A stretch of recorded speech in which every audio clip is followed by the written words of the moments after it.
In a culture that scoffs at honor, you can rise up to lead and to shine.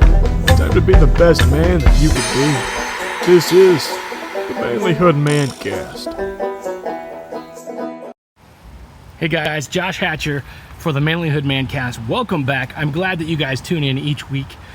Some of you guys are tuning into some of the daily content that we've got going on our Facebook page and our YouTube channel, which is awesome. I really appreciate it when you guys share it with your friends, when you talk about it.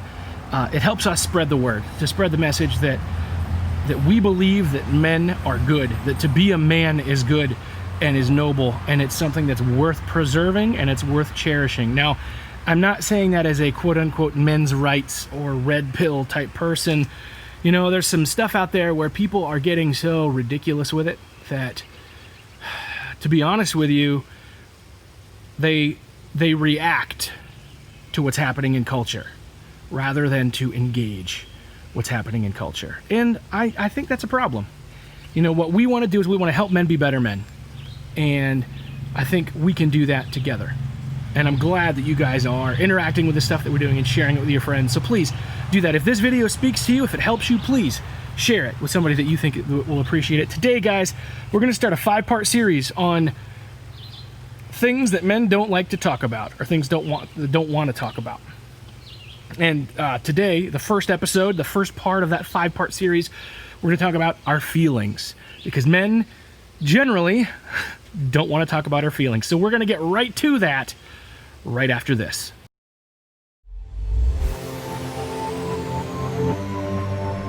Hey man, I see you. I see your fire going out. I see your marriage barely holding on. I know you're broke, wore out, and at the end of your rope. I've been there. It sucks. Sucks the spark right out of you, till all you have is a pile of wet wood. It feels like it's never gonna burn. I can't fix your problems. I can't make her love you again. I can't lose 50 pounds for you or fill your bank account. But I can remind you of who you are. I can share some of my fire. I can help you make a plan to get your life back on track. So let's go.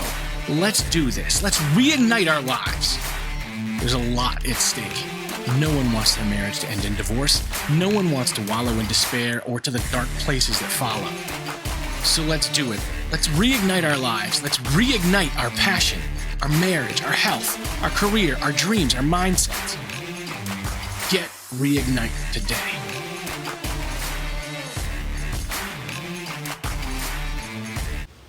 Hey, welcome back to the Manlihood ManCast. I'm your host, Josh Hatcher, and we are kicking off our 5-part series called Things Men Don't Want to Talk About today. And we've got more things coming up over the next few weeks, so I want to encourage you to keep coming back each week and check them out, and I would love to hear your thoughts. Are there other things that men don't like to talk about? Let me know. You have questions that you want answered here on the Manlihood ManCast or on any of our other platforms that we do on the podcast or the YouTube channel or our Facebook page, please go to manlihood.com/ask-a-man, and you can send us your questions. We would love to get them on there for you and try to answer some of that and talk about what it means to be a better man. Also, make sure you check out our store, manlihood.com/store. You can get a Manlihood t-shirt like mine, or a hoodie, or buy some of the books that I've written. I think I've written some pretty good resources that can help you. And I'd like to be able to share them with you. They're not super expensive, they're not pricey, so please hop on there and grab something, see if there's something that'll help you out on your journey of manhood. Today, though, guys, we're going to talk about this. There are lots of things that men don't like to talk about. And I think it's important for us to talk about some of them, or at least to understand why we don't like to talk about them. This might be a really good episode, to be honest with you, for you to share with your wife or your girlfriend or your mom. If there's a lady in your life that doesn't understand you, this might help her understand a little more. So ladies, if you're joining us because somebody has shared this with you, I want you just to relax. Don't worry, don't fret. We're not calling you out at all, but I want to help everybody, including men, understand what's happening here. Because a lot of times women don't understand why their man doesn't want to talk. They don't understand why we don't want to engage, why there's certain things that we keep off limits. So I understand that for women to listen in on this episode is going to be very valuable to them. I also think that It's also very valuable for men because a lot of times men, we lack the vocabulary to explain what's happening. There's been a lot of times, actually even recently, in my relationship with my wife, where there's something going on and I'm trying to word what it is that I'm thinking about, what it is I'm struggling with or feeling, and when I try to put it into words, I end up just sounding like a jerk. And then it ends up, creating a fight or an argument, which it happens. That's life. I don't care how perfect of a marriage you have, you're going to have some of that. But sometimes even I, as somebody who is really good with words and who loves his words and loves to be able to talk, sometimes even I don't know how to put into words what's going on or how I'm feeling, and it's uncomfortable and I don't like it and I can mess it up. And so I think talking about these things that we don't like to talk about for the next 5 weeks is going to be really valuable, because it's going to give us some vocabulary and give us some tools to be able to explain where we're at and to look at some things honestly in a way that we tend to not look at them. And I'm hoping that it can be good. So today we're talking about our feelings. Men don't like to talk about our feelings. And I think about the meme, and I know you've seen the meme, where there's a man and a woman in bed. The man is laying, they're not spooning, they're facing away from each other, and she's got a thought bubble and it says, he's probably thinking about other women. And he's like, I wonder if Optimus Prime could have babies or something dumb like that. I know you guys have all seen those memes, but that is literally how things go. We think so differently, and so there's a reason that men don't want to talk about their feelings. So let me read this to you. Dr. Amanda Rose of the University of Missouri did a survey of 2,000 school-aged boys and girls to explore feelings. For years, popular psychologists have insisted that boys and men would like to talk about their problems but are held back by fears of embarrassment or appearing weak. However, when we asked young people how talking about their problems would make them feel, boys didn't express angst or distress about discussing problems any more than girls. Instead, boys' responses suggest that they don't see talking about problems to be of particular useful activity. So it's not that we don't want to talk about our feelings because we're afraid of being vulnerable. It's not that we don't want to talk about our feelings because we're embarrassed by them. We just don't see the point. And I know this is one study, and listen, there are times when maybe we are a little embarrassed or where we don't want to feel vulnerable. That can happen. That might be an occasional part of it. But men, we're wired differently. And we tend to view the world, at least some of us tend to view the world in a way where feelings have value, but not as much value as truth. And so when we sit down to have a discussion, we want to talk about how we feel. What's the point? What's the point of that? That's where we come from when it comes to this. Here's where I'm going to challenge you, men. Especially in a relationship. She needs to know how you feel. And maybe not even just her, even sometimes in an employment or work situation, sometimes you have to be able to express how you feel, even if you don't see the point or you don't see value in it, or even if it's maybe not as common as the study, the study suggested. It still could happen, just not as common, where the reason might be fear or embarrassment or shame, where you don't want to talk about your feelings. That could be the reason too, but most of the time, it just does not seem to have any value to sit down and talk about how we feel. But I'm going to tell you that there are times when it is very valuable to be real, to be authentic, and to bust that open and to talk about it. I don't want you to waste a lot of time on your feelings. I don't want you to become emo where all that matters is your feelings and your emotions. I know you know people like that, people who get so fixated on how I feel, especially men. And guys, when men do it, it's really annoying to the rest of us who don't do it. And here's the other end of it, is that all of us will occasionally do it.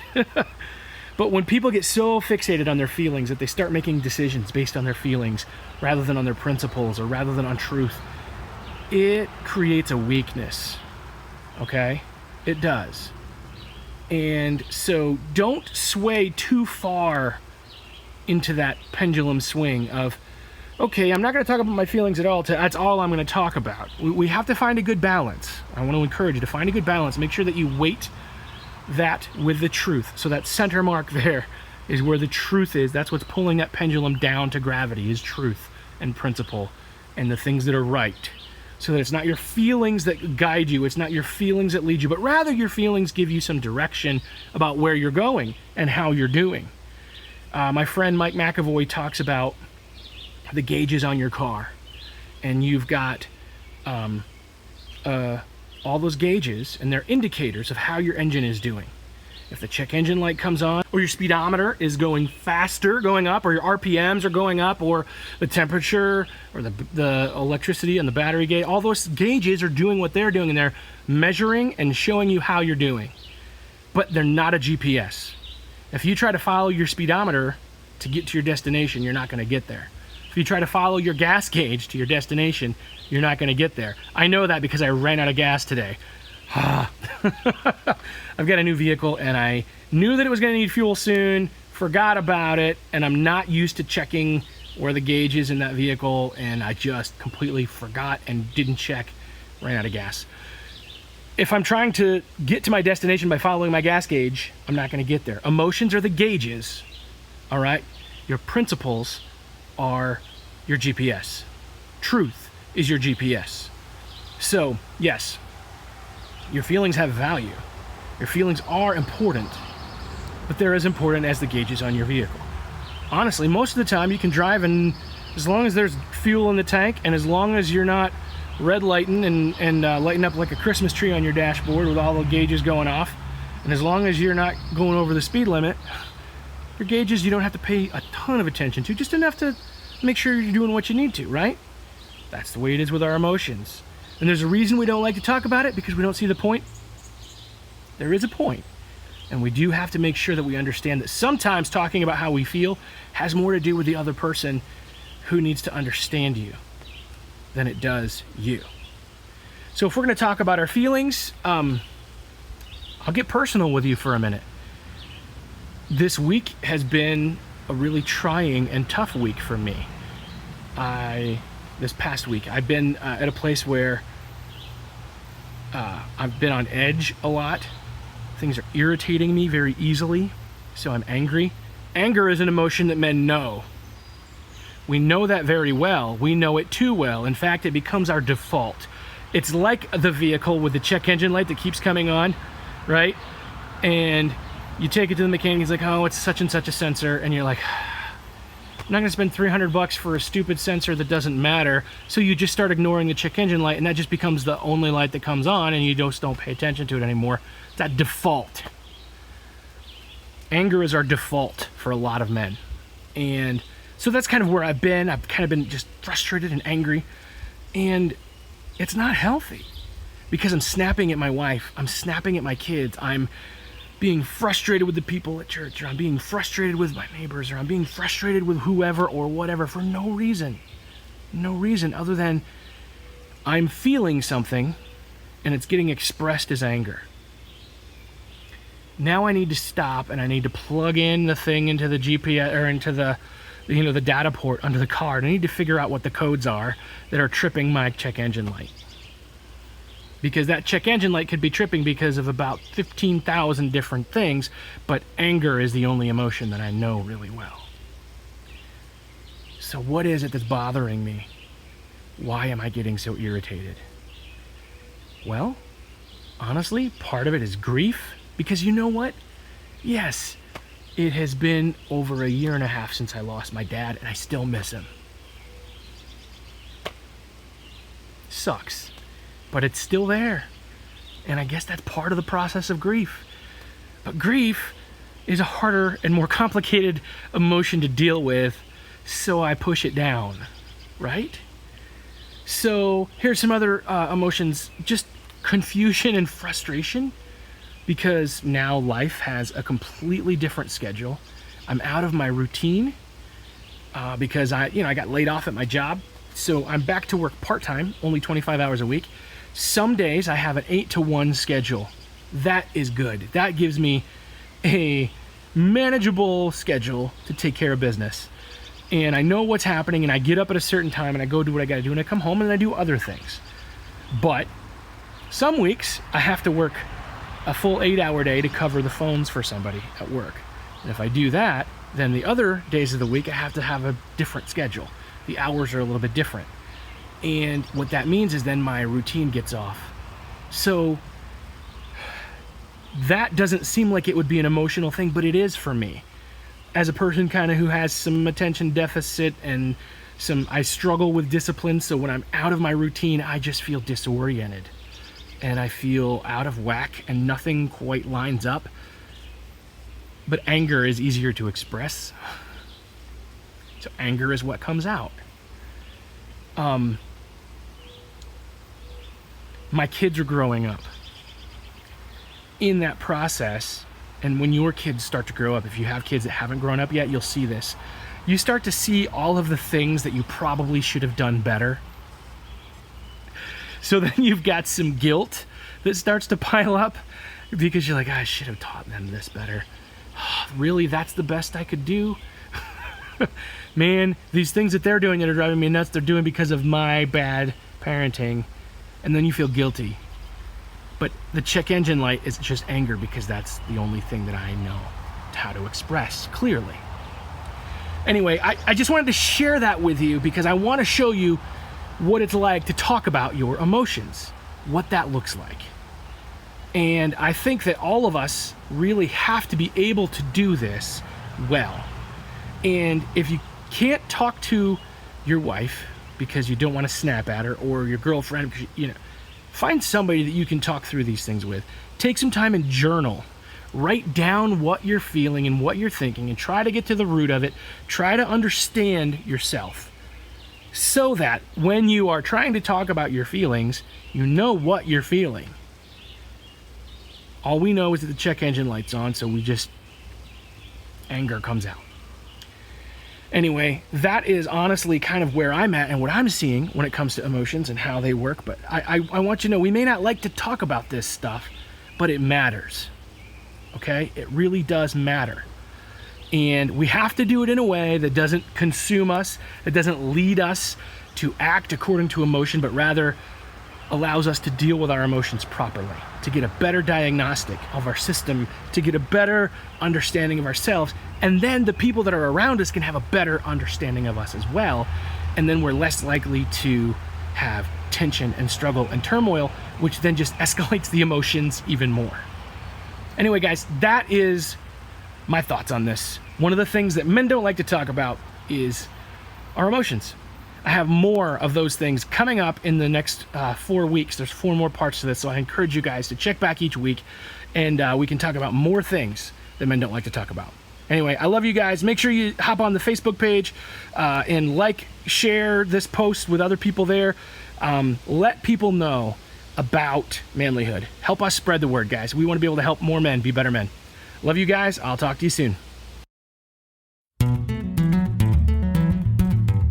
You want to be a better man? Check out our website, manlihood.com, for blogs, videos, and more from our Manlihood team. Men, you can also join our private Facebook group, Manlihood ManCast, where you can meet up with a band of brothers who will challenge you and help you on your journey of manhood. Be sure to check out all our resources at manlihood.com/store. This episode is produced by Thatcher Media for manlihood.com. Our manly theme music is from Austin Sterling and also from Mark Cruz. Sure to subscribe and leave a review on iTunes, YouTube, or whatever you're listening to. Tune in again for more of the Manlihood ManCast.